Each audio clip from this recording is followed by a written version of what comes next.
ஓம் சரவண பவ. வேலும் மயிலும் சேவலும் துணை. என் பிள்ளையே, சிலர் இன்னும் கர்மவினையை புரிந்து கொள்ள முடியாமல் கண்ணீர் வடிக்கின்றனர். ஆனால் பலரும் இப்போது கர்மவினையை புரிந்து ஏற்றுக்கொண்டு அனுபவித்து முடித்து இப்போது நிம்மதியாக வாழ ஆரம்பித்துள்ளனர். நிம்மதியாக வாழ புரிதல் மிகவும் அவசியம். வாழ்வில் எல்லாவற்றிற்கும் காரணங்கள் உண்டு. எனக்கு மட்டும் ஏன்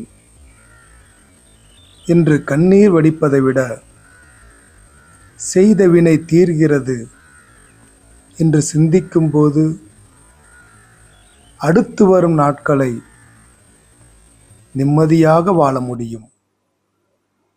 வேலை மாற்றத்திற்கு பொறுத்திருக்க வேண்டும் என்று சொன்னேன் முன்பு.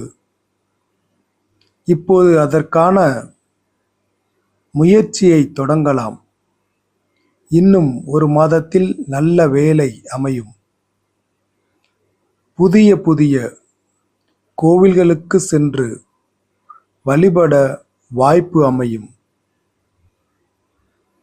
எல்லோருடனும் இருந்து வந்த மனக்கசப்பு மாறும்.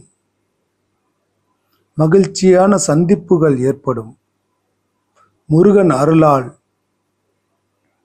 என் வாழ்வில் நிம்மதி நீடித்து இருக்கும்.